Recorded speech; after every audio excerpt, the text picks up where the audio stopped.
The following is a presentation of the Belly Up Sports Media Network. Take me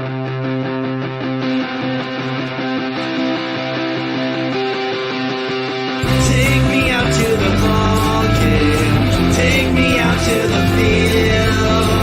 Buy me peanuts and Cracker Jacks. I don't care if I never go back. So we root for the home team. If they don't win, it's a shame. For it's 1, 2, 3 strikes, you're out at the old ball game. Play ball!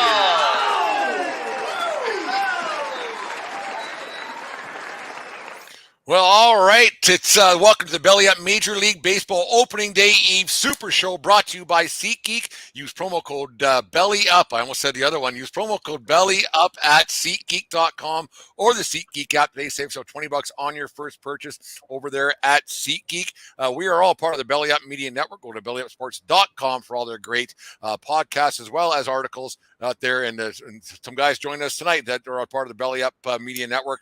First off, we're joined off by Vince Stover of the Sports Stove podcast and the host of the Belly Up Fantasy Baseball Show. Then followed up by Aaron Riley, friend of the 1420 podcast. He's been on our show a number of times, so good to have him on the show tonight. But last and certainly not least, Kevin Wilson, senior writer of the Fantasy for Fantasy Sports, Belly Up Fantasy Sports. How you guys doing tonight, boys?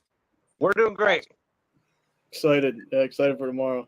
It's opening day eve for us. A lot of people could treat it like a national holiday. I know I'm one of those guys. I got to go into the office for a little bit tomorrow and get the I's dotted and the T's crossed before Easter weekend as well as also. But baseball season starts, and tomorrow morning, Vince, we'll start with you. Tomorrow morning, everybody is 0-0, and they all have a chance. Yeah, I tell you what, I was bummed out. Milwaukee got rained out already. They pushed their game. Oh, really? Yeah, so there's 2 games that got postponed, Milwaukee and the Mets, and the Atlanta game as well postponed tomorrow. So they will not play tomorrow, which kind of is a huge bummer going into tomorrow. But I work outside by myself most of the day.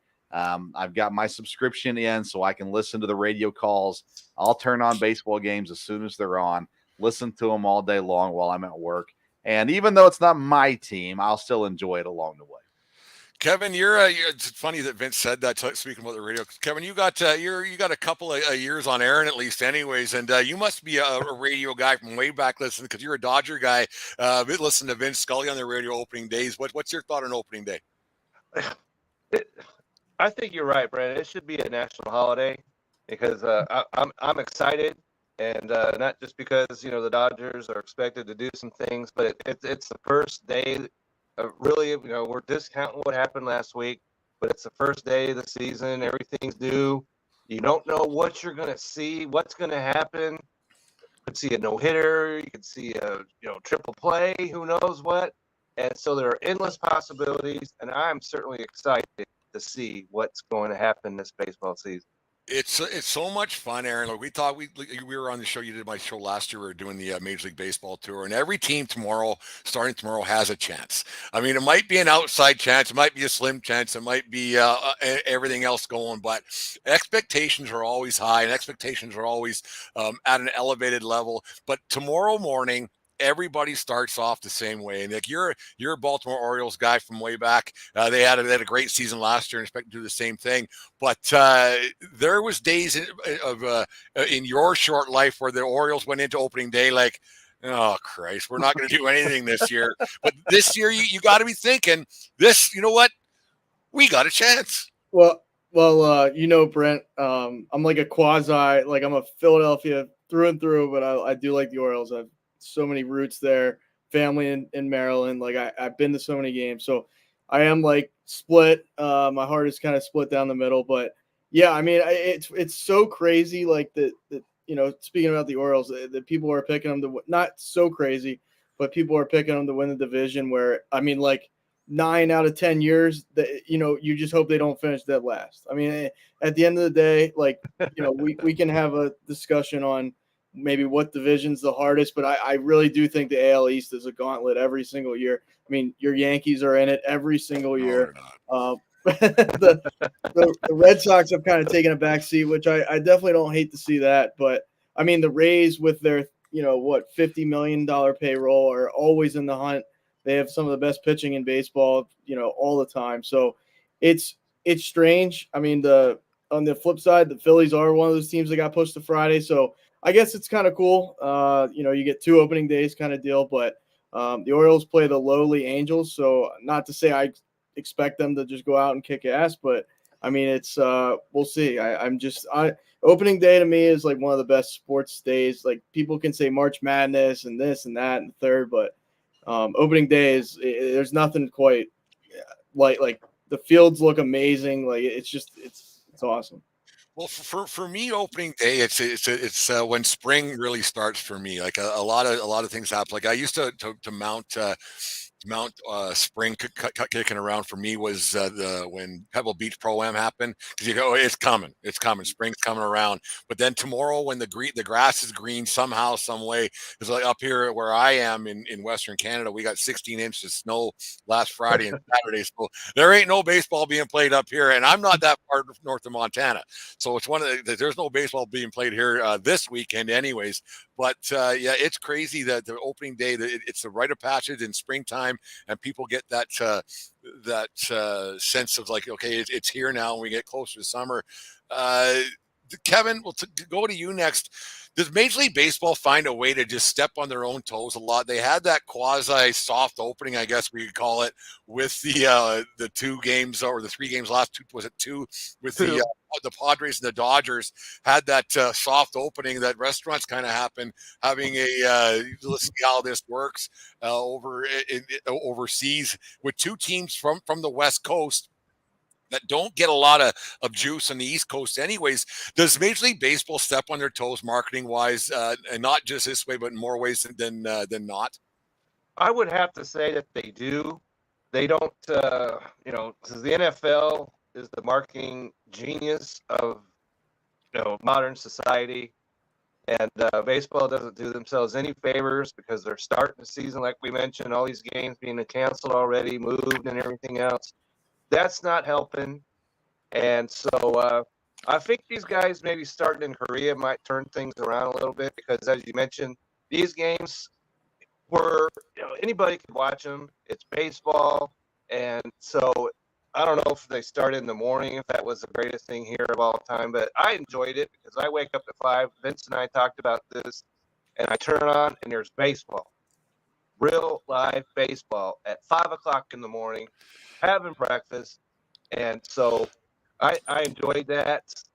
Didn't enjoy the last game of that series after the Padres just put the hammer on them. But other than that, baseball just needs to market their players, and they've got great players.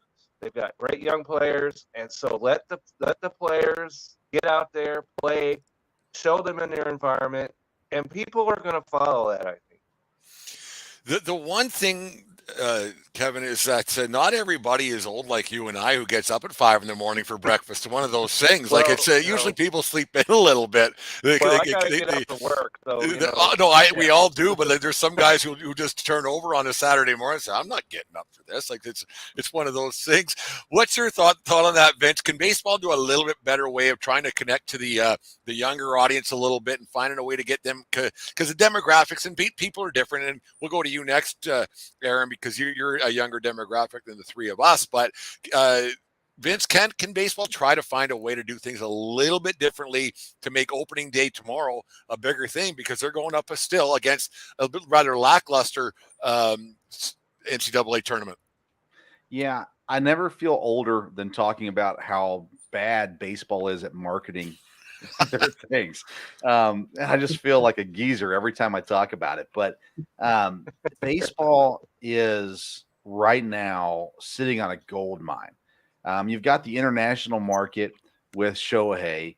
You've got these young studs. I mean, Corbin Carroll's amazing. So much fun to watch. Ronald Acuna is still really young, phenomenal baseball player. And you got a bunch of other guys too. You go through this. I mean, Jackson Holiday is going to be a blast. You got Juan Soto's now the biggest market in baseball, and nobody knows. Yeah, and you don't hear about it. everybody says, well, baseball's regional. Well, it's only regional because baseball makes it regional. Major League Baseball does a horrible job at promoting. Go back, say the dirty C word, COVID. Go back to COVID. They had an amazing opportunity. They could have been the only thing going in the world, and they still pushed it back further. And then when they did come out and play, they still didn't take advantage of it. I would have put it on network television and just blasted it everywhere. But you got to go, MLB TV, by the way, is ridiculously expensive unless you're a T-Mobile carrier. But then you're watching Bally Sports, which is bankrupt. How does it even exist? How are we watching it? I don't know. All that kind of stuff. Listen, I grew up in a minor league market in Nashville, and I grew up listening to baseball on the radio. To this day, granted, Bob Uecker is so much fun to listen to. I rather listen to baseball on the radio than anything else on the radio. But I am old, and I can survive that. The current day, I don't know, maybe Aaron can give us better feedback on this, but I feel like my kids, they want to see it, and they want to see the stars. They play the video games, and they are the stars on the video games. They want to see it. And listen, we're not spending the money to watch baseball. So when it's on the weekends on Fox, we watch it. I got it on the radio. That being said, I think Major League Baseball does a horrible job at promoting their stars and promoting their product. That we've had some really fun baseball seasons here as of late.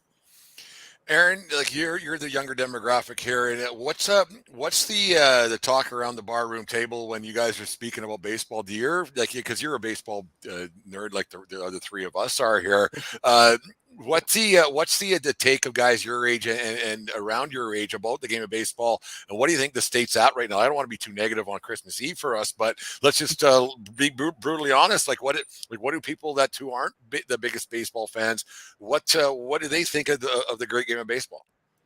Yeah, so I mean, for me, I grew up playing. I think that's a lot of the love I still have for it. I grew up playing it. It was the only sport I consistently played, all the way up. And it was just there was nothing like getting to the field, early in the morning, there's dew on the grass, you're just throwing the ball. There's just something to that. And if you've never played it, I will give people the benefit of the doubt. It's not, even as somebody that played it, it's not the most exciting sport to watch. You can argue football is more exciting, and for most people, I guess they would probably say yes. I have a couple close friends that are Hockey. Pretty well, hockey, especially playoff hockey too. Yeah. That's 1,000 miles an hour in baseball. Baseball is still a standstill sport until the ball's in play type of deal. But I have a close friend who's a diehard baseball fan, and he's, kind of thinks the way I do. But outside of that, it's a lot of my friends, we'll be at the bar, we'll be at a bar or restaurant watching games, and they're on their phones more than they're paying attention to the game, which I don't necessarily think that's a bad for me to enjoy it. Football can be oh my God, I have a headache by halftime. It's there's too much going on. Where baseball, it's I can kind of watch it at a more leisurely pace. I mean, it's during the summer, during the best weather of the year, in my opinion. So there's a give and take to how people perceive the game of baseball. I think this whole now you're kind of pushing against the grain, these older style people that don't want to see bat flips. They don't want to see, the home run celebrations in the dugout. I think you kind of need some of that, because without any of that, you are going to lose. My generation still, I don't think they're catching on to baseball as much as I want them to, but that's coming from a biased standpoint. So I'm glad you brought that up, because in 2015, everybody knows the Bautista. That's 9 years ago already. Holy, how time flies! The Bautista home run for the bat flip with the Blue Jays in 2015. And at first, because I'm a baseball guy, umpire, I'm a traditionalist. It's when you hit something, run, like the Bull Durham speech, run. You know. Dirty word here. And then so the guy would run, and I was that way. And when that Bautista bat flip happened, I hated it. I was geez, will you just run, man? Enough. But then you look back and you go, you know what? the way that inning shaped up, you guys remember the Russell Martin error and everything else that happened. And there was the hit and on and on. The crowd was throwing the beer onto the field and gave Canadians a bad name for 25 minutes and everything else. But it's, at first I was against it, but then I thought, you know what? The emotion of that moment, why not? Like, that was so big. And Kevin, I want you to speak on that. Like, that was so big and so the moment, and like the emotion came out of Bautista, and it flipped out, and it's the bat flip heard around the world that night. And to me, baseball, you don't need to do it every time you hit one, because there's a chance you're not going to hit one every at bat. In fact, you know what? You can go 1 for 4 and strike out 3 times. It's usually the way it works out nowadays. How baseball is, how the way the game is played. So you don't need to be bat flipping all the time. But when the emotion comes out, Kevin, I don't think that's a bad thing for the sport. Within reason. And I think part of baseball's problem too is they've got the unwritten rules of baseball, which nobody seems to know what they are until the rule is broken. And so, then you've got, when he flipped his bat, it was kind of cool when I saw, but it wasn't until the next year when he got popped at second base. Rufy Odor got him, old Rufy. That's right. Yeah. Captain Odor nailed him at second, and solid punch too. Ooh. It wasn't any of that. I'm going to hide behind umpires, any of that. And so, I think some emotion can be good, but then you got guys that are throwing at each other, and sometimes that gets out of control. So, we've got to have emotion. I like that, and I think baseball has done some nice things about trying to speed up the game. I don't have an issue with that, and the pitch clock, I never had an issue with that. I wish they'd take that runner on a ghost runner and completely just pour concrete over that and bury it in center. Just because I don't understand it to this day. But other than that, let some emotions be in the game, because I'm emotional, and I'm the oldest guy here. But when I see a great play, I'm out of my chair. It's like, So emotion's fine. You just got to make sure that you don't get teams out of control. Then you got guys running from the bullpen and everything else, and that's kind of ridiculous. But emotion's fine. Vince, you got kids, and they get it, like they all, like every kid does it now. I'm around kids with baseball, and they pump their jerseys and flex their whatever, and they weigh 120 pounds. Like, way to go, man! Whatever. It's one of those things. So, but your kids must like that part of the game a little bit when they show some emotion, and no matter what games are, if it's a basketball, it's just a different way that things are done now. And I don't think, like I agree with you, Kevin, not every time, but sometimes, you did something cool, you should be able to pat yourself in the back, because a pat in the back is only about 3 feet from a kick in the ass, and you get a lot more kicks in the ass in life than a pat in the back. Yeah, so that's what my kids mimic, is the emotion. We used to mimic, form and things like that. They mimic celebrations. That's kind of what they do. Now, I coach high school basketball, and so I'm around the emotions of young people. And then on Mondays, I interview college athletes, and I will tell you that interviewing college athletes has changed the way I view the younger society. Just because now I feel so happy for them when they succeed, and so when I see them hit a home run. The day after, I had a guy on Monday night, and he hadn't hit a home run yet this season.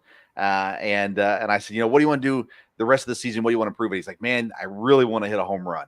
And he goes out Tuesday night, cranks a home run. And the college tags me on their social media, hey, there it was, it's there. There you go. And I'm just sitting here. I'm so excited for him that I'm emotional about it too. And I'm excited. I'm cheering. He's ecstatic. The teams cheer. I think where I get to the point where I don't like too much emotion is when I feel like sportsmanship goes out the window. A stare down, a bat flip, and then you go on, I'm cool with. It's when it gets a little gaudy, a little over the top. And now I feel like, okay, now it's just bad sportsmanship. I'm a sucker for good sportsmanship. And, and so that's the only time it bothers me is when I feel like, okay, it went too long. It was a little too much, whatever it may be. But I love a good stare down or a good bat flip. I'm all for it. I get a kick out of guys who get mad at when a guy hits a home run and flips his bat. Here's an idea: don't give up that pitch. They give up the home run. Throw a better pitch. Like it's actually right there because batters very rarely win that duel, right? Like not many guys hit 300 anymore. Like let alone 270. So when a guy actually makes contact and gets one, like, you know what, I'm going to go out there and swing my dick a little bit. Like it's not every time, but like it's one of those things. Guys, let's get off of that. And then, Kevin, you touched on it a little bit earlier on. I wasn't going to bring it up, but it's the elephant in the room. No matter where you go, across sports radio, whether there would be a baseball show or just a sports show in general. I go watch a few guys up here in Canada, and they're mainly a hockey show. They're 99% a hockey show. But of course, I'm talking the Shohei Gate, or whatever you want to call it, Shohei Ohtani. The story came out last Thursday. It's been a week ago now, and he came out on, I think it was on Monday afternoon, and didn't really say much. And he has a prepared statement with nobody in front of him, nobody to ask him questions. He said what he said, and then see you later. I'm not pointing fingers because I don't know, and like I don't think we'll ever know. But just the way this thing is played out, since day one, I think it was last Thursday when it first came out to now, the story kind of got a little bit goofy. Kevin, I'll let you start because you're a Dodgers guy. The story got goofy from the start. It was like the money was stolen. Then he lent the money. Then the money was gone. And this guy's fired. And then the interpreter, I can't remember his name. I don't really care. So I don't think we'll ever hear from that guy again. But the story got goofy, Kevin. Like if Ohtani would have just said, I gave him money because I didn't know the rules, or money just happened, whatever it was, I don't think anybody would have batted an eye. But now there's speculation, and whenever there's speculation, the conspiracy theories come out. Kevin, what's your thoughts on, and take your fandom away from it for first, of the Dodgers? I want to hear what your thoughts are on the Ohtani gate, we'll call it, and what your thoughts are on that. Well, my thought was originally that and Vince and I talked about this also. It's hard for me to wrap my head around the fact that somebody could take $4.5 million and somebody's not knowing it. And then I was seeing it that it was explained that this guy was not just somebody off the street. He's been with him for years. He's trusted this guy, and literally the only guy he talks to during a game. That's right. Like that's right. So I think you hear about athletes all the time that let people have access to their accounts, and you're like, what are you doing? And so I think that's might be what a little bit is happening here. And one thing that's working against Ohtani is people, even though he's in the spotlight, people do not know Ohtani. He's very private. I mean, he got married. Nobody even knew he was dating anybody or anything else. And so he's very buttoned up. So nobody knows about him. So we can't know for sure, I don't think, what exactly happened here. The thing that was really getting me was when you start to hear about how Ohtani and Pete Rose are in the same sentence. That was completely and utterly ridiculous to me. There's no comparison, I don't think, at all here. we don't know right now. Kevin, we don't know as of this very moment. We don't know. But people went there immediately saying Ohtani should be suspended, and everything else that needs to be thrown out of the game and blah, blah, blah, blah. And if he doing it, then Pete Rose should be, put in the Hall of Fame. Just stop that, please. Can we please stop the madness with that? And we just have to let this kind of play out a little bit and just see what the feds, because the feds are involved. If it was just baseball, they'd probably just say, we don't want to talk about this because he's Ohtani's in LA now and Dodgers and so on and so forth. But the feds are involved. They don't care about any of that. So let the feds do what they do and see where this ends up. Aaron, if he was the starting second baseman for the Baltimore Orioles, this is a thought. I actually no, it's not even a thought. I think this is a guarantee. This might be a 14-20 guaranteed from on March the 27th, 2024. If he was a starting shortstop or second baseman for the Baltimore Orioles, whoever that might be this week, I guarantee you he would not be starting. He would not be playing baseball tomorrow. I guarantee it. He'd be under investigation. I guarantee that one. What's your thoughts? Yeah, I can see that. I mean, outside of like, I mean, what teams you think? I mean, obviously the Dodgers. Like, if he was a New York Yankee, what would this be even bigger? You know what I mean? Like, I probably, because it's the Yankees are, whether you love it or hate it. What's that? They're not very good, but they're the cover of it. Like, they're the top thing in baseball. Like, they're must see TV, no matter if they're good, bad, or indifferent. Like, it's the Yankees. It's a big deal. So, I mean, Dodgers are, probably the runner up to the Yankees as far as brand image, likeness, all that type of thing. They're not that far off at all. So yeah, I mean, if he played for the Florida Marlins, like if he played for even your Brewers there, Vince, I mean, it would be probably a whole different dynamic to this. And I was talking to a couple people on a podcast the other day about this, and the awful thing about this, because we already mentioned how baseball doesn't market itself well, is like, of course, there's a black cloud already going into the season. Like, it's just, no matter what, there has to be a negative. Like, it could be opening day, but now there's this dynamic to it. So, I mean, yeah, it gets some buzz, but is it the right type of buzz? I would probably say obviously no. It's just like, where do they just sweep this under the rug and continue on and just keep on trucking and pretend like, maybe they give him a length, a pretty good like fine. I don't even see a suspension. I just don't. I don't know if they give him a suspension. Like, I'm not sure where this goes by the end of the investigation. Vince, thoughts on that? Yeah, listen. The thing that I've found the most interesting out of all the Shohei news was Pete Rose coming out and saying, "Man, I wish I had an interpreter." and listen, Pete needs to go away to whatever island and just put him in the Hall of Fame and he'll shut up. But that being said, listen, I think he's Shohei Ohtani. He's the most well-known baseball player currently in Major League Baseball.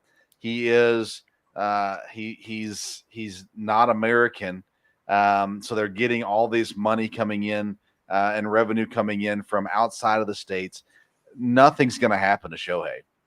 They're going to be able to play this off one way or the other, whether it all just falls on the interpreter, whether eventually they just say, you know what, it was just a big mistake. It's just going to be swept under the rug, and life's going to move on. I mean, there's going to be a fall guy, and maybe it is the interpreter ultimately. But at the end of the day, in 2 weeks from now, we're not going to talk about it anymore. Baseball is going to bury it. And I mean, unless just some crazy evidence comes out that Shohei, listen, his past teammates have all said he could care less about any other sport. He's not out there betting on other sports. So, that might make it actually worse, because all of a sudden, as you said, betting on baseball, that's even worse. Even worse, for sure. Yeah. So I think it goes away. I think it goes away quietly. And I think, again, in a couple of weeks, we're talking about something completely different. Maybe the Dodgers go out and sign Trevor Bauer just to get the news cycle saying something different. Why not just do something ridiculous like that? But and that's the good thing, not the good thing, but that's the thing about the world we live in now, right? Is that we're always about 20 seconds away from someone else doing something really stupid, going up on social media and somebody in their basement talking about it like we are today. So it's one of those things that just kind of, when a quasi scandal becomes a scandal, then it's not a scandal anymore, because there's something that comes out a little bit bigger, and that's just the way thing goes. Let's get off that Ohtani thing here. All three of your guys' teams, and mine didn't make the playoffs last year. All three of your teams made some moves over the offseason. Vince, we'll start with you. One I know you're not too happy with the manager going for different pastures. I don't say greener pastures. I think they're different pastures. I know you voiced on your show a few times, and I've read some of your stuff. You voiced your displeasure on Craig Counsell Council, wearing a different hat, going to Chicago and hopefully doing something with them. What's your take on are your Brewers going to be as good this year, and are they a playoff team? All right. So, man, there's so much to talk about here. So let me keep it as quick as I can. First of all, I've got to say about Craig Counsell. Wearing a different hat's not the problem. Wearing a Cubs hat is the problem. Craig Counsell was born and raised in Milwaukee, played in Milwaukee, managed in Milwaukee. He knows how hated the Cubs are in Milwaukee. And as I've said on my show many, many times, the baseball gods will judge Craig Counsell this year and the Cubs. Lightning will strike. I feel bad for the players that are going to be involved in it. The baseball gods will not stand for this backstabbing of Craig Counsell. That being said, the Brewers will not be as good as they were last year, not because of Craig Counsell, although he's a very good manager. But their pitching is just not good. They lose Burns to Baltimore. They traded him off because he was not going to resign there. And that's their fault. They lowballed him last year, and he's like, enough of this. So he was off. That being said, Woodruff gets hurt, so he's out for the year. He's not going to play at all this year. Freddie Peralta, who was their number 3 guy, is now their ace, and that's not great. They've got old guys. Joe Ross is in the rotation. It's just not going to be good. That being said, I think they're still going to be an entertaining team, and the division isn't great. So they have potential to still be in the 80s range of wins, which will be down from last year. I think they can make the playoffs, but I think that's at this point a little bit of a long shot. But their offense should be good, and they've got some young guys playing now too. So I think overall they'll be entertaining, but they won't be as good as last year.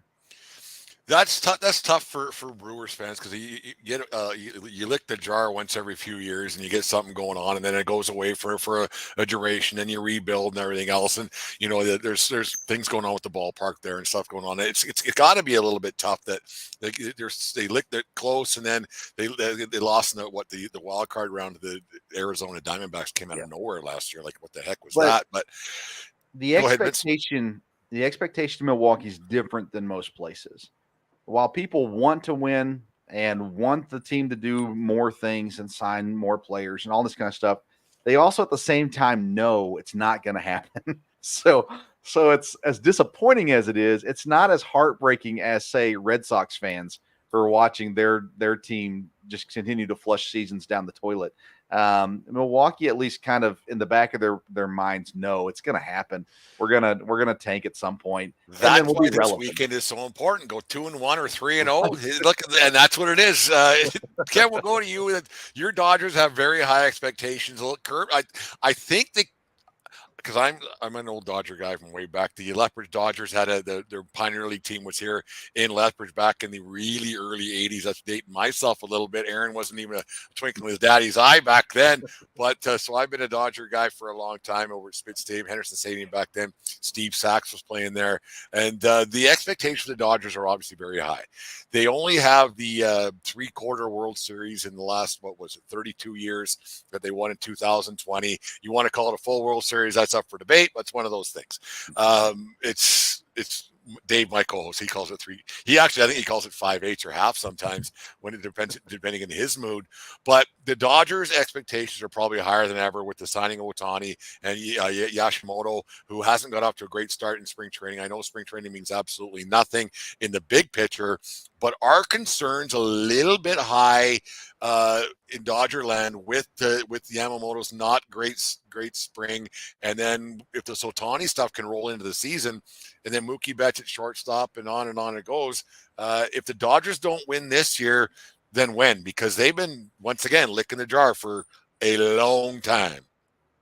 That's true because they've made the playoffs in 14 straight years. 13 of those they won the division. So they're successful by any measure, but they've gone short except for the 5/8 as you mentioned. But the pressure's on them, no question.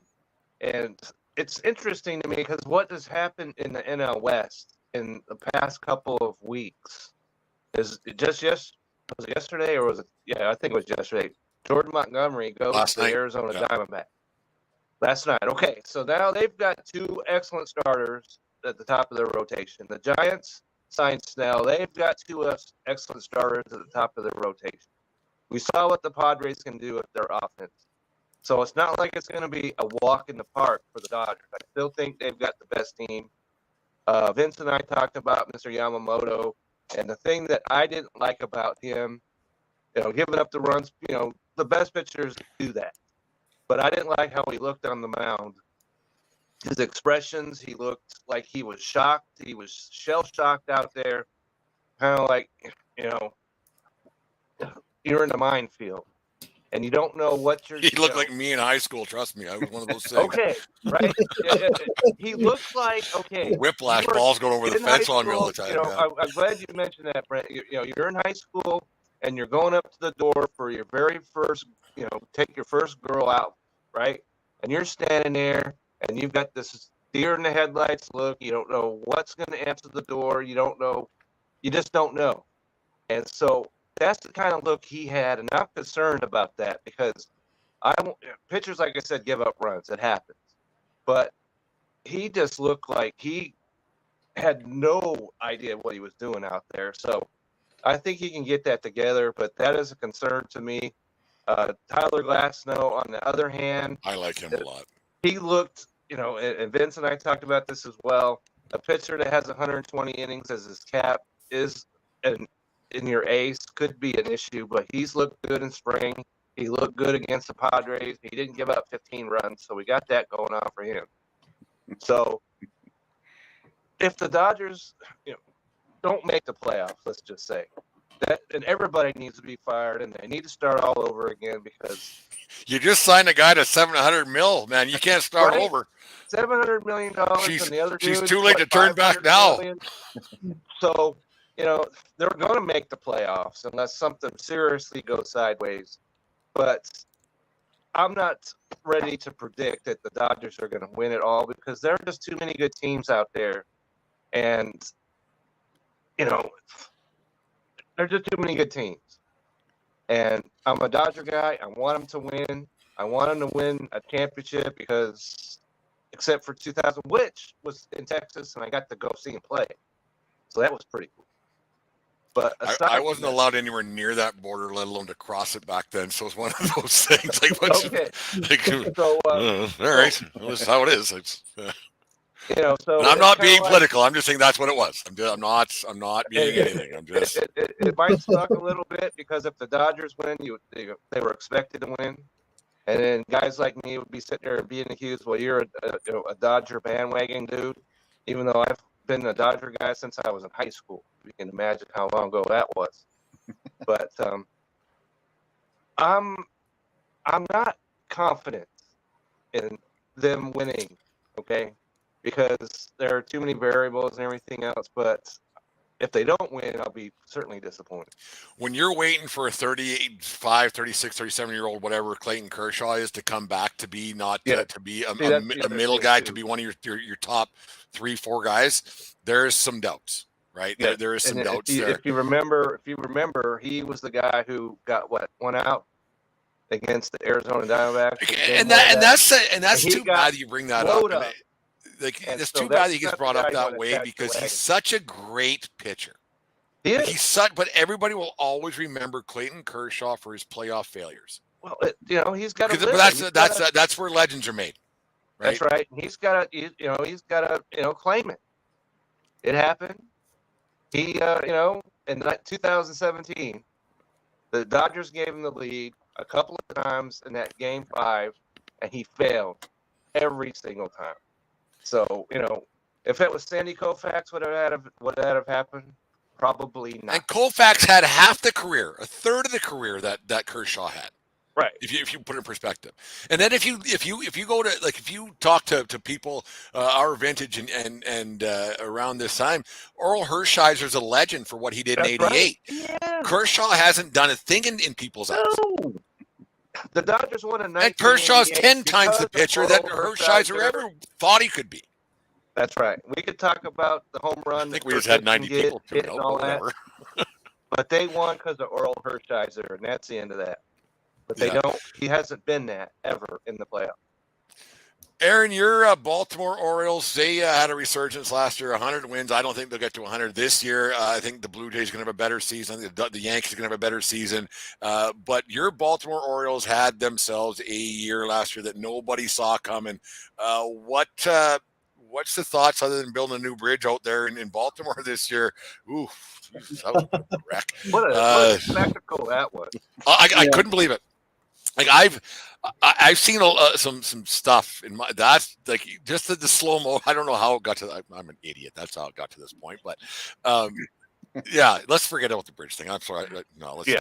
There's no Let's bridge. move on. Anyways, People die. moving on, as they say on Craft Root Sports. What's your thoughts of the Baltimore Orioles this year? And where are they a 95 win team? Are they a 90 win team? Do they have a bunch of guys the sophomore slump? Is there just what do you think about the Orioles this year? I mean, it's weird, like going into a season with the expectations they have. I honestly, it's back to the Buck Showalter days where, they did win the AL East, and, that year they fell apart against Kansas City, and then Kansas City goes on and wins their World Series. That's as long. I mean, we're going on. I was graduating high school back like 2014, so the it's all right. I work with people that were born after the Eagles were in the Super Bowl, to give you perspective, in 04. So like now I'm like, I feel old already. So, but no, I don't know how to. I mean, I obviously, like, Vince can speak to, like, Corbin Burns is a number one. Yeah.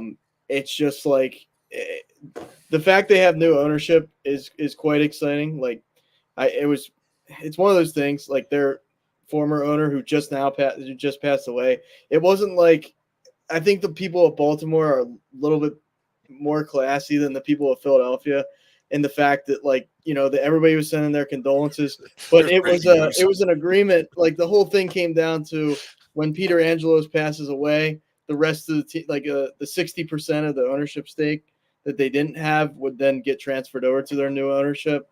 And it was like, it was heartfelt. Everybody's like, thanks for what you did.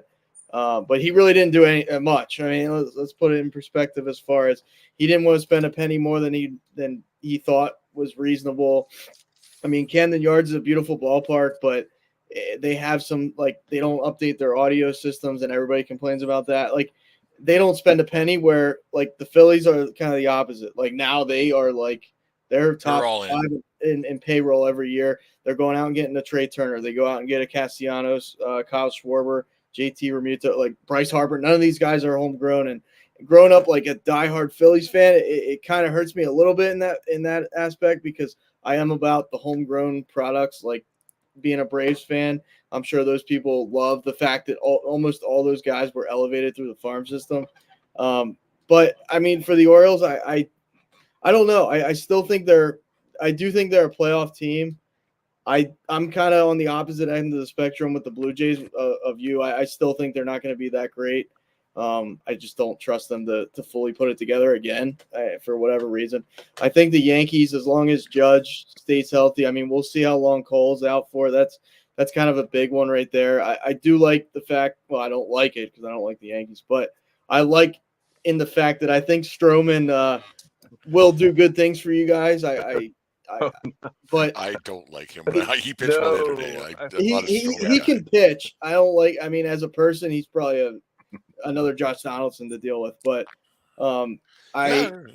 Nestor Cortez is the wild card to me. I mean, Rodon and Cortez are the wild card, because if both of them are, above 4.5 ERA all year, it might be very difficult for the Yankees to be, winning that division. But I still, at the end of the day, I will always pat the Rays on the back, because until they fall off, they're still going to be, to me, a threat every single year.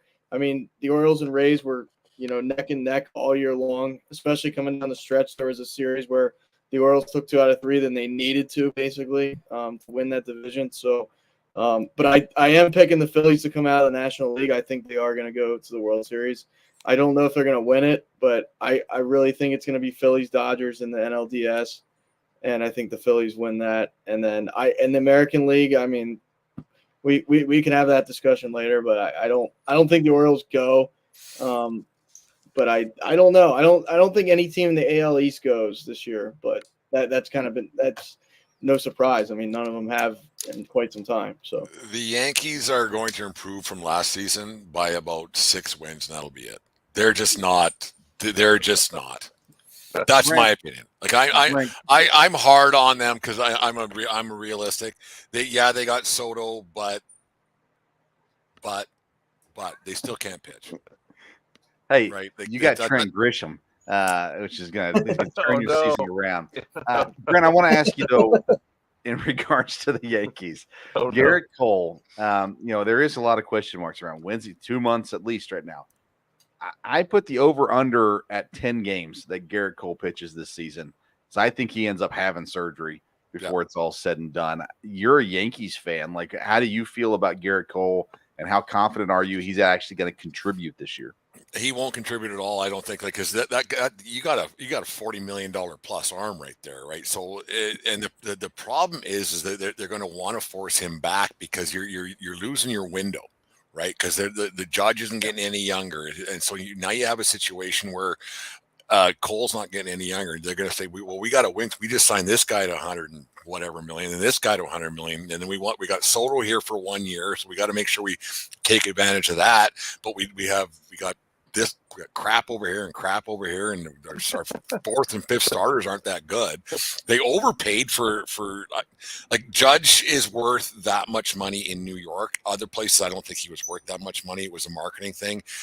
Cole, I thought they overpaid for because I think starting pitching is going to see a decline. We already saw it with Snell and Montgomery because guys are hired guns now. You have a lot of pitchers who, because everybody strikes everybody out now. Everybody throws 100.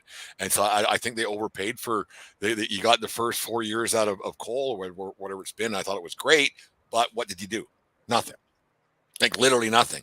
So I think the Yankees are in big trouble moving forward. And I don't think they're going to get any bang for their buck out of Garrett Cole this year or next year. And I could say once your elbow goes, Tommy John, it takes a long time. And they have 4 years on the back end of that deal after he comes back that they got to pay for. Yeah. And then what? Like not everybody's bionic. Like Verlander comes back and Scherzer came back. Verlander's not a good example right now because he's not healthy either. But he got a few years after one of those. Like not everybody can come back after Tommy John because who's that character who pitched for the Yankees? Then he went to Boston and he's had 3 or 4 Tommy Johns. What's his name? Slipped my mind right now. But not Kluber. No, not Kluber. He was just I'll think about it, and I'll think about it at 3:00 in the morning, probably tonight when I'll think about it. But it's I think that the Yankees that they overpaid for Cole, and now the way pitching staffs are built now, because you're only getting 5-6 innings out of guys max, and wins don't matter anymore. It's just out eaters, and that's all pitching is now. And I think starting pitchings, they're really going to find out that, you know what, that those $40 million payrolls aren't going to be around anymore. Right. That's my thoughts, anyways. Anyways, guys, let's move on to some fun stuff here. Now that we talk about doom and gloom for the Yankees, I thought you guys would get into that a lot sooner because that's usually the way it is when people talk baseball with me. But let's get into some fun stuff. Kevin, we'll start with you because your memory goes back a little bit further than ours does. Hopefully.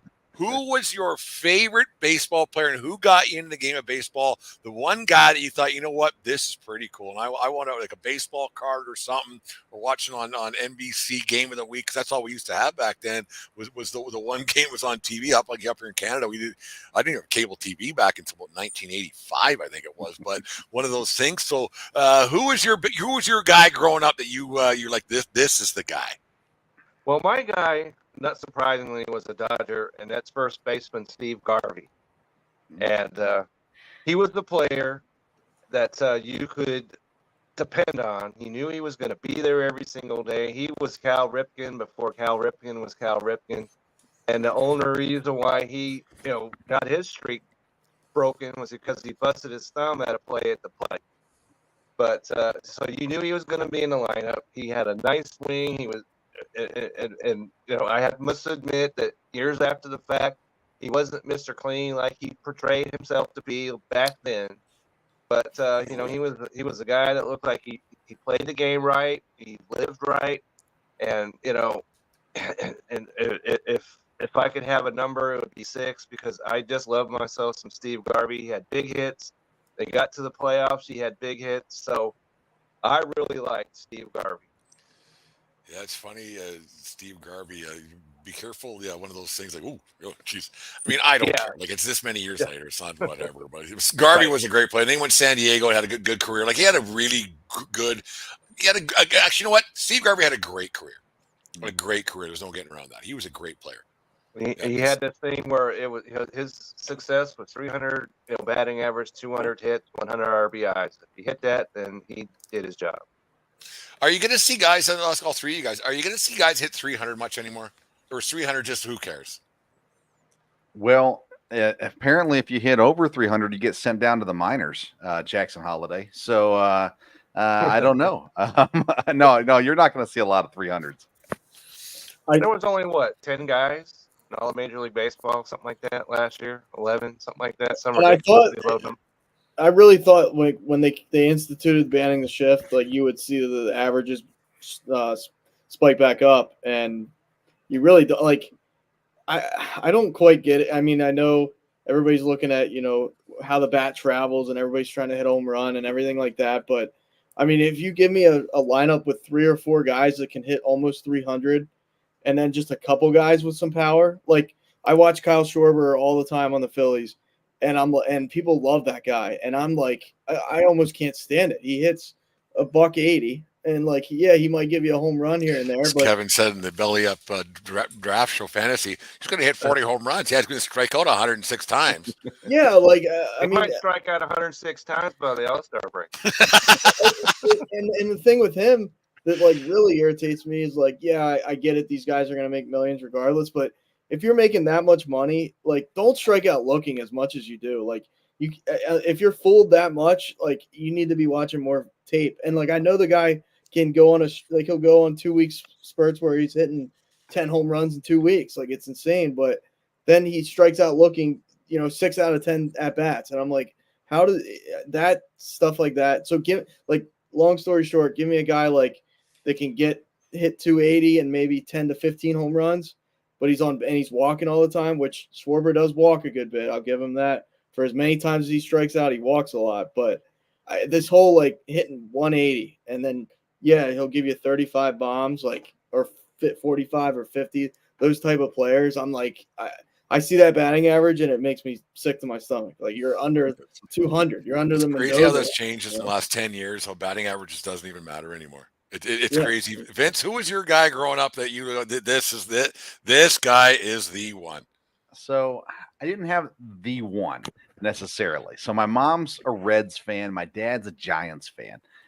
So for me, Barry Larkin was my favorite player. Good player. Great player. Loved Barry Larkin. Chris Sobo caught my eye because he had the glasses. I thought those were kind of cool. And Will Smith playing first base in San Francisco was a fun guy to cheer for too. But then Tony Gwynn. Man, he had that World Series where he was just so. Oh no, I'm sorry, Kirby Puckett. Sorry, wrong, short, larger guy. Kirby Puckett caught my eye in a World Series as well. 87, yeah, and it was just fun to watch. So as a kid, though, Barry Larkin was the guy that if I was out in the yard playing baseball by myself, I was always Barry Larkin. Larkin's Larkin's downfall in fandom was there was so many guys like Ozzie Smith was just a better defender, right? And so there was just guys that were just above because Cincinnati wasn't relevant. They won the World Series in what was it 1989 or 90 whatever it was. Was it 1990? Yeah, and then big upset against Oakland, but like Larkin was just that guy. But there was other guys that were just above him, and then once again, Major League Baseball they didn't market it back then. They don't market it now. But Larkin was a great player because even on the Nike shoes thing, that Larkin was down on the totem pole there. One of those things with him. Aaron, who was your guy? So I had to say one is a little tough. I mean, I idolized Chase Utley a lot growing up because he was not that big, but he had power and like. Me growing up, I always wanted power, and I just didn't have it. Like it just wasn't in the cards for me. It's probably technique more than anything. But but like, I played a lot of second base, so watching him play and just being able to hit 30 home runs, and he hit for a good average back then. And then another player was Adam Jones on the Orioles for a long time because he could just go get them. Like he could track the ball really well. I mean, he threw a ton of guys out all the time.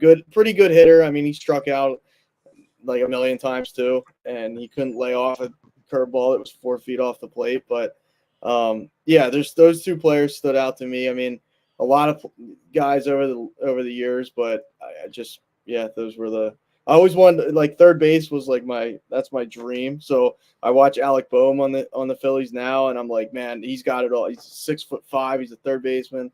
Like, that's, if I could be like that, my life would be complete. But that's. I umpire in a summer wood bat league up here in Western Canada, and I like third basemen. They're gritty. Still, like a third baseman still, even when they're 19, 20, 21 years old in college, they're still gritty. They come up with dirty pants, and they're not pretty boys. Like I still like me a good third baseman. That was my favorite position by a landslide, and like the ball would get to you right away. I mean, the thing I like about a third baseman is if they miss when they get old, their coach don't get mad at them because they know it's hard. Like, so it just goes. It's too hard. It goes by. It's fun. And playing middle infield, like, your footwork around the bag has to be so good, and I could, like, that was something I always struggled with. So I was like, all right, third base, I don't have to worry about, I just got to throw it to the second baseman to get the double play going. So yeah, keep me out on third base, I'll be all right. Yeah, just throw it, hope for the best, guys. Like going to a Major League Baseball game or a minor league game or a summer wood bat league or a college game, it's always great. It's always a fun time, and you can sit in the stands and you can talk with the person next to you, and just have a relaxing day, have a beer, have some peanuts, have whatever you want to do, or popcorn or whatever it might be, and you don't really got to pay attention a whole bunch until you hear the crack of the bat and everything else, and then but there's always a moment at a game, whether it be, like I said, at a college game or a major league game. Vince, we'll start with you. Do you have a memory from a game that sticks out in your head? It might have been on a Tuesday afternoon in June, that the game meant absolutely nothing to even the guys on the field. That one that you remember the most, go, you know what, that was pretty cool, and I'm glad I was there. When I was a kid, my dad, he used sports as ministry. And so he had met a baseball player and minor league baseball player in New Orleans. And we got to know him a little bit, went to lunch with him. He was in Nashville playing. And he told me, we were talking the day before the game, and he said, if I break my bat, he said, you come down to the dugout and I'll give it to you. And so we went to the game that night in Nashville. Sure enough, he swings, runs down to first, and my dad said he broke his bat. So he's like, go down there. So I go down to the dugout. Sure enough, he sees me standing there at the end of the dugout, comes over, hands me this bat. I'm a kid. It's like, at first you're like, it's a broken bat. What are you going to do with a broken bat? There's that too, yeah. But it's something you never forget too, that in my eyes, he was a AAA baseball player from the New Orleans Zephyrs, and no one knows who he is. He never made it to the majors or anything. But for me, I'll never forget the opportunity to go down, grab this bat, walking up the stands. Everybody, all the other kids are jealous of you because you got this bat that you're just given to you out of the dugout and everything. For me, minor league baseball was a great childhood memory all the way around. But that was pretty cool just to have that experience. Yeah, you go to a park and something like that happens because you think these guys are. You look up because you're just little, and you look up at these guys and they're larger in life. Like, holy cow! And you think they're all making billions of dollars, like, and they're making 48 bucks a day, one of those deals, right? You don't know, and you hope that, and you see them sometimes on TV. It's unbelievable, and how close you can get at minor league parks to the players. It's huge. Kevin, what do you got? Who's your what's your memory at a ballpark, major league, minor leagues, college, whatever it might be? All right, so I'm going to go with because you mentioned about in the Pioneer Leagues and all that stuff, and the Dodgers. And back in the day, the Ogden Dodgers were, okay, now they're the Ogden Raptors. And right there in Ogden, Utah, which was where I was born.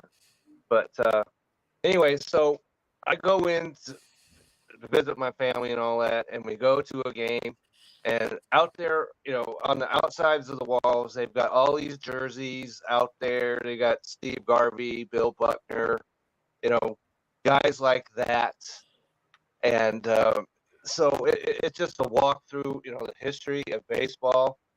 And that was the stadium where you could go and sit down and look over, and there's Tommy Lasorda sitting there watching the game. And so right over here, as a matter of fact, right here, I've got an autographed baseball right here from Tommy Lasorda, because he was at an Ogden Raptors game. Yeah. And so, that's the kind of thing that you'll always remember as a baseball fan, is that somebody like Tommy Lasorda took time out, and, he didn't mind if you went up to him, you talked to him, you engaged him a little bit, and he signed a baseball. And so, that's the kind of thing that makes people fans of the game. And so it's sitting right here. And so that's the kind of thing that you'll always remember as a baseball guy. It's somebody like that who just was, loved baseball and wanted to talk baseball and was willing to do that just for me. That's the one thing about baseball that's different than the other sports, is that there is that downtime, like you said, Aaron. There is some ass time for sure in baseball, where you can just look around and think things can happen. Whereas hockey, there's always mayhem, and football, people are yelling and screaming and look how strong I am, blah blah blah. And basketball, there's always music playing in the background. But baseball has some downtime that allows that, and that's why I love it so much. There's some downtime where you can have interaction and have situations like Kevin had there, where and then and Vince had, where a fan can go down to the dugout. Like, other sports don't have that, and baseball's one of those sports that definitely has that. And that's what's one of the things I love about it so much, is that it's a thinking man's game. It's a thinking man's game. It's good. Aaron, what's your thoughts? What's your favorite baseball moment, whether it be, because you have a team in your hometown there? Yeah, we have so it's the Atlantic League. So I'm from South Central Pennsylvania, and it's the Lancaster Barnstormers, who play, a variety of different. I mean, there's teams that'll move out, and then there'll be a new team that moves in almost every year, at least one. So it's kind of like a floating. I mean, the league stays afloat, but I go to games sometimes and I look around, I'm like, there might be 100 people here. Like, I don't know. But I love, I'll go to their game. I wouldn't go to their games over a major league game, but I'm about an hour and a half from Baltimore, hour and a half from Philadelphia. I'm right in the middle.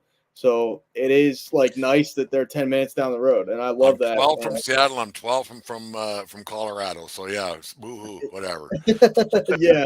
No, it's just I get off work and I'm like, hey, I want to go to a game 10 minutes down the road. And it's still professional. Like, a lot of nearly all those guys were with teams and affiliate, they were in AAA or AA, or there's been guys that have played in the major leagues. So, and like you said, Brent, you can get so close.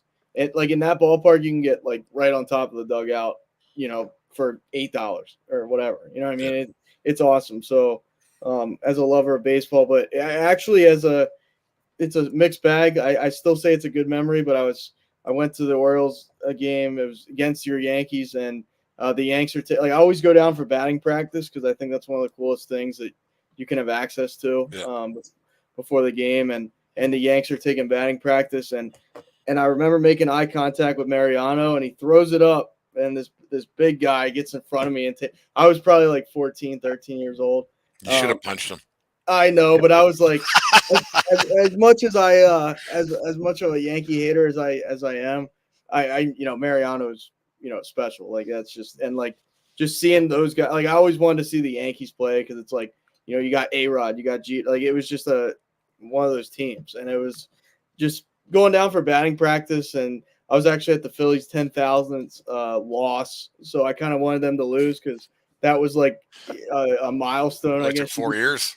Yeah, so those stand out to me, but just the overall environment, being in a major league stadium or even a minor league stadium, I just I'm still a kid in a candy store, because it's baseball. So yeah, I have a fun story. I was in New York. This is in 2015, I think it was. I was by myself, and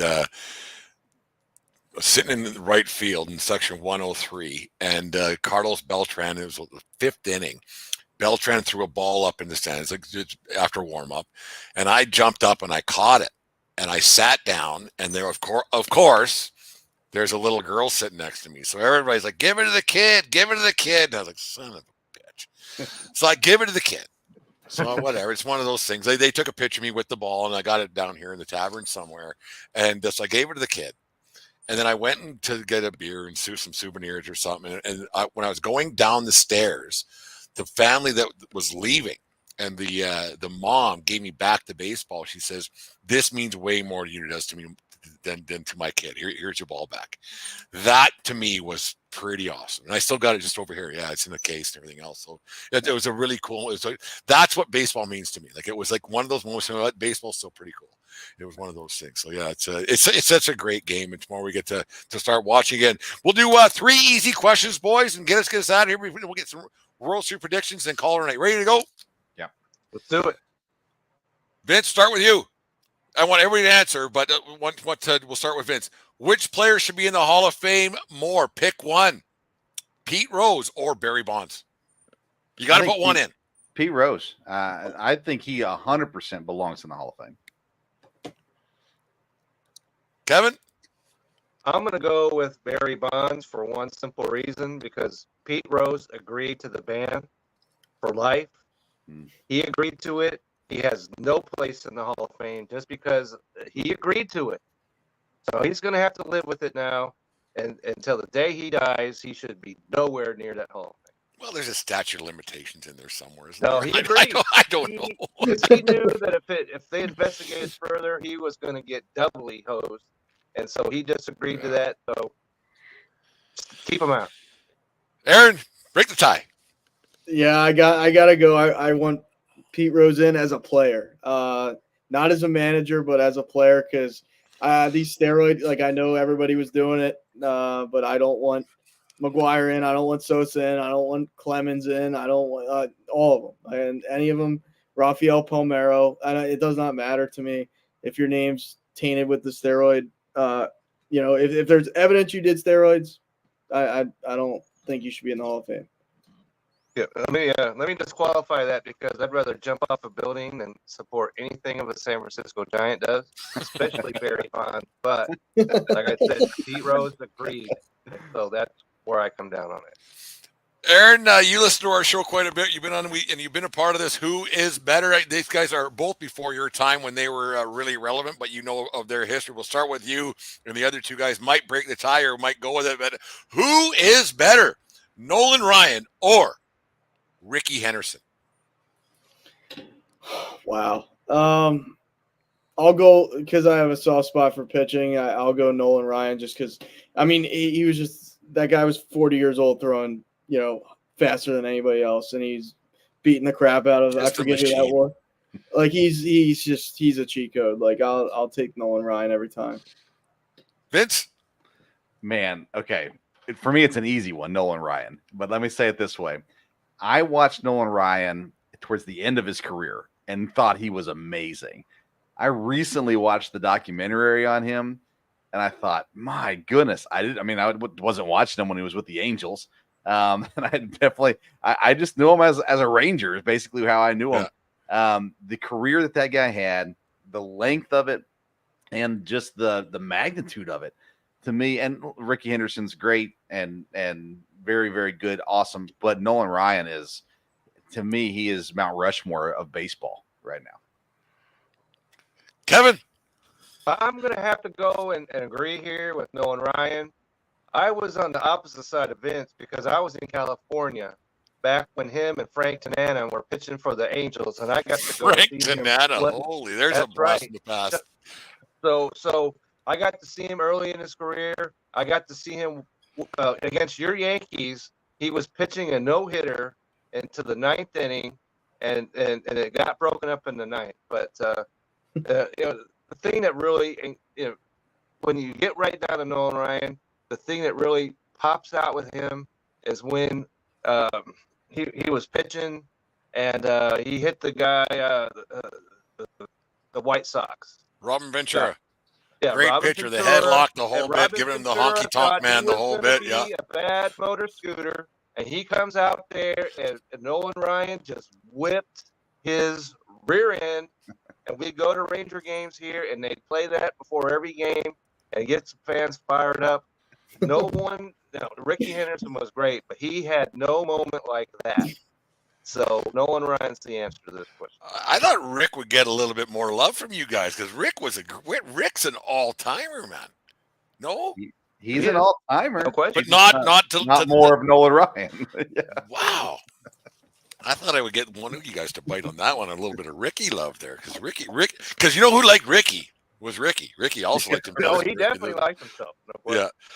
We'll finish things off with a would you rather, boys, and we'll call her a night. And before our World Series prediction from the Belly Up Super Show, brought to you by SeatGeek.com and SeatGeek app. Use promo code Belly Up at Seek. You got the right one right again at Belly at SeatGeek.com. Anyways, would you rather your team win one World Series and be irrelevant for the rest of your life, or lick the jar every year and never win one? Vince, we'll start with you. Man, I'd love a World Series win. We've already been irrelevant for, we've been relevant recently, I guess, but we can live with irrelevance, especially if we got a World Series title to hang on to. I'm at the age now where I'm ready to see that World Series title. Aaron? I've always been so many of my teams I lick the jar. I will take a World Series and then be elderly miserable forever than lick the jar forever and never get that is the worst thing ever to me. I'd rather be almost subpar than close and then never actually doing it. So give me the one World Series, then just fade away. That's fine. Because without a World Series, it's what is the point? What are we doing here? Well, ask most teams. Kevin, let's finish off with you. All right, so I'm going to agree here because, you lick from the jar, you're going to wind up with food poisoning at some point. So that's not good. And if we discount the 2020 World Series the Dodgers won, which I don't, but if we did, I'm kind of living in that scenario because the Dodgers last won before that in 1988, which is almost like, right after Christopher Columbus, discovered America. So I'm kind of in that scenario where I got my one World Series championship. And if they never win, I'm going to have to live. I will live because they won it and it was great. And they kicked the Oakland A's rear end, who were bad. They unprecedented that World Series. They thought they were the rulers of society and everything else, and they walked around like that. And then the little Dodgers, came in there and just kicked their butts. And that's something I can always hang my hat on. Say, hey, we beat the Oakland A's when they were at the very zenith of their power. I have a funny story. We'll talk to you off air. Have a second off air one day, Kevin. Actually, I'll have you on the show one night. Okay. Mickey Hatcher and me got into a bit of a set too when he was the manager of the Great Falls Dodgers in the Pioneer League when they went down there. Me and Mickey got into it a little bit. He was not very happy with a young Brent Radlinsky back in 1998, I think it was, as an umpire. Okay. Me and Mick got into it a little bit, and I threw Mickey out of a game. We'll talk about it. I'll have you on the show maybe next week. We'll discuss that. Okay, I like to hear We'll have a talk. Vince, go ahead. You want to say something? I'm just curious. I've never heard the phrase "lick the jar" before. Is that a Canadian thing? Yeah, I think it is. Okay. Licking the jar. Okay. Like looking for something way down below, and it's just not there. Yeah. It's empty. I don't know. It's an image that we don't want to have. Okay, Yeah, lick the jar, and it's like I said, It's a big jar. Put your head in. I don't know, guys. For people listening on podcast form, the hand signals don't really match. If you're watching on YouTube, which I hope you are, then you're going to get it. Anyways, boys, this is a lot of fun. Let's get out of here with on a note. Who do you got win the World Series and why? Vince, go ahead. All right. Give me the Diamondbacks over the Orioles this year. The signing of Jordan Montgomery puts me over the top for the Diamondbacks. adding him to the rotation really gives them something that they were lacking. They've already brought in another pitcher this year that is injured currently, but Eduardo Rodriguez. So I love the talent that Arizona has as well. And I know they were there last year. Getting back is never easy. But that being said, I like that pick. So I'll go Diamondbacks over Orioles. In a World Series that most of America won't see.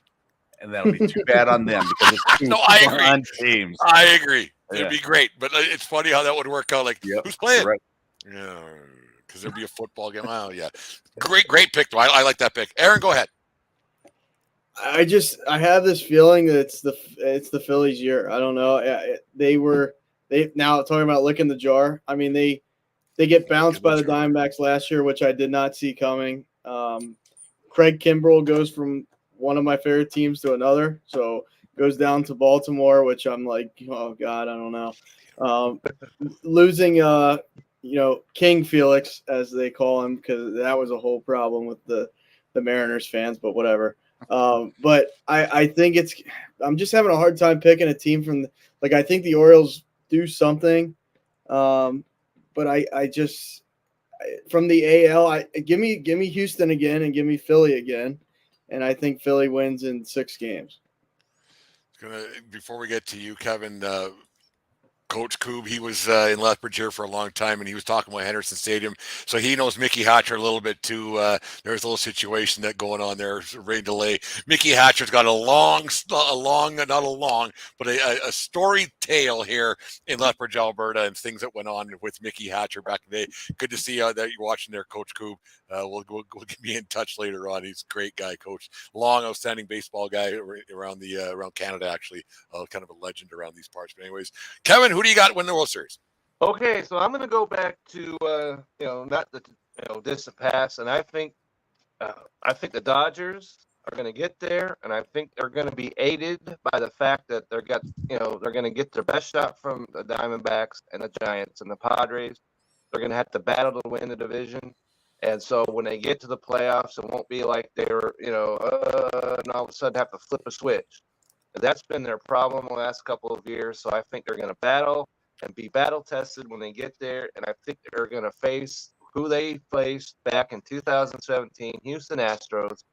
And I think that this time the Dodgers will win the World Series, and everybody can stop saying, well, you're posers because you won in 2020.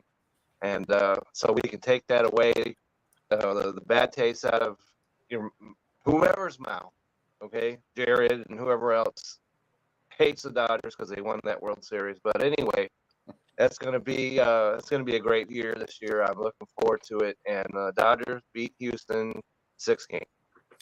It is unfair that people, like in hockey, we talk about Tampa Bay because they won that year and they get a 3/4 or 5/8 title in the NHL, because it was a thing, like the crazy C word, like you said there, Vince, that it was one of those things. Someone had to win, and I'm surprised that people are so down on that, because I remember sitting in my backyard and having the TVs up, and I was like, thank God there's something on. And that's how this all started for me, was because of COVID, because Deanne, she said, you got to start doing something, man. I was like, all right, I guess start a podcast, because that's what you do. It's one of those things, I guess. So I got the Philadelphia Phillies winning one, because if not this year, I think they're another one of those teams then when. I think the Dodgers are going to be pitching light, in my opinion. So I think the Dodgers beat the Phillies in the NLDS, and I think that the Phillies, because I think that they're just destined to win. They stumbled a little bit last year, a lot of it, up 3-1 in the NLCS last year. So I think they're going to find a way to win the World Series this year. It's been a long time for them. 2008, I think, was their last one. I think it was, because then they lost the Yankees in 2009. You know who won't win the World Series? The New York Yankees. I know you three are happy to hear that. I was gonna say the Nationals. Yeah, that's the second guarantee from the 1420 World Headquarters tonight, boys, is that the New York Yankees will not win the World Series tonight. Mark that up. You can mark that down. Go put some money down wherever you want to do. That the Yankees will not be winning a World Series this year, guys. This is a lot of fun. We'll go around the table. Tell us where we can hear your stuff, and hey, this was a lot of fun. We didn't get too in depth on some stuff, but I thought we made some laughs. We didn't cause any problems, which is different for what me and Dave usually do. But anyways, Vince, where can we hear your stuff? What do you got going on? Hey, man, the Sports Stove podcast, it's on YouTube, on Belly Up Sports YouTube, on the Sports Stove YouTube. It's on wherever you get your audio podcasts. Right now, we're doing 3 shows a week. Sunday night is the Sports Stove Fantasy Baseball show. Kevin joins me for that. Monday night's the Sports Stove Local Hour covering Eastern Kentucky University. We got college athletes on, our coaches on every week. And then Wednesday night, my dad joins me at 8 o'clock, and we just talk general sports, NFL, Major League Baseball, NASCAR, college basketball, stuff like that as well. And so you can find us around. We're plenty of places. It's everywhere, and I know it's all of what's got going on. Kevin, what do you got going on? Well, you can always go to the Belly Up Fantasy website, and I've got 2 articles that are out there almost simultaneously, because we had our fantasy draft, as you're well aware, Brent, and I reviewed the first round of that draft, and so that's out there. And also, I wrote an article because we are on ESPN, and if you're on ESPN in the fantasy world, last weekend's games count. Doesn't matter when you drafted, doesn't matter what you try and do, those games are going to count, and that's all there is to it. And you can only use 10 pitchers this week. So I thought, well, people, because usually 12. And so I put out an article so that people could be aware of this. And so if you took Yamamoto and got negative 12 fantasy points, you knew it was coming before it happened. So I've got that out there. And as Vince said, him and I have got the show that we do every Sunday night. So, and also I got an article out there about the first waiver pickups, even before the season started. That's out there right now. So I should mention that. And so they're out there on Belly Up Fantasy Live, or the website. Get out there. And I have to say, I just want to say one thing, Vince, because you know who plays here tomorrow? The Cubs play here against the Texas Rangers, and I'll be able to see if this curse manifests itself right out of the So I'm looking forward to see if that happens right from the opening gun. I said somewhere a while ago, and I mean, you say enough crap and something's going to stick to the wall. I guess it's one of those things. You guys all know as podcasters and writers and stuff that you hope. I said Yamamoto's going to be a bust, but I actually thought that for some reason, and I still believe that for some reason. His first start, like you said, Kevin, wasn't great and everything else, and one of that's all going to turn out for him, because that's a lot of dough to not to be. Ooh. Yeah, and Vince, yeah. Vince and I were not convinced about him when we first started doing our rankings. We weren't, I wanted to be. I'm a Dodger guy, of course, but I'm concerned. Yeah, and I needed the to see Dodgers something don't before I do bought what they into need Yamamoto. to do it because Yamamoto wasn't all that. Anyways, Aaron, what do you got going on? What's happening? You go through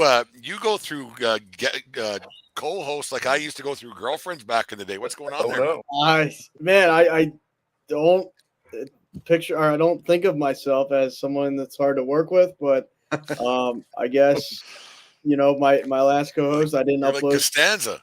I didn't upload TikToks in the timely fashion that he wanted, so he threw me to the wolves again. So I mean, whoever wants to collab with me, you can check me out at Brutally Honest without the T, so just Brutally Honest on Twitter. We can do a show, schedule a show. I'm gonna just start. I've said it a million times. I'm guilty of it, and I haven't done it, but I'm gonna do it. Just do solo shows because until I find somebody that wants to co-host for maybe 6 months and then they'll quit, I'm just gonna do it myself. And then, like I said, my messages are always open. My inbox is there, so whoever wants to collab. But we're on Spotify. I haven't been uploading because I just got kind of kicked down to the ground again. But we'll bounce back, be better than ever somehow, some way. And I'm excited for baseball, excited for the NFL draft. That's a long way away, but regardless, we'll keep trucking forward. If it's me or if it's me and somebody else, cool. But just Brutally Honest Sports. That's it. It's this was a lot of fun. Talking baseball is always great, and it's Christmas Eve tonight. Get some sleep tonight Right. because we'll be up bright and early to watch the games tomorrow and all weekend long. Have a happy Easter as well, and everything That's else right. going on here because it's a lot of fun doing this, and we'll have to get up maybe before the All-Star break. We'll get something going and do this again because this was a lot of fun. And talking baseball is always a great thing. It's easy, and the memories come flooding back of things that you thought you forgot about, but then they pop in, and baseball has that romanticism for it. So, Kevin, Vince, Aaron, thank you very much for joining me tonight on the Belly Up. Belly Up. What do we call it? The Belly Up Super Show. Christmas Eve for the guys. Opening night Eve and everything else. So make sure you guys Ho, ho, ho. take care, comb your hair, and everything else. And remember, it doesn't matter where you are; it's who you're with. We'll talk to you guys later. Have a good night, folks. And yeah, that's it. I always screwed that up. There we go. It's twice.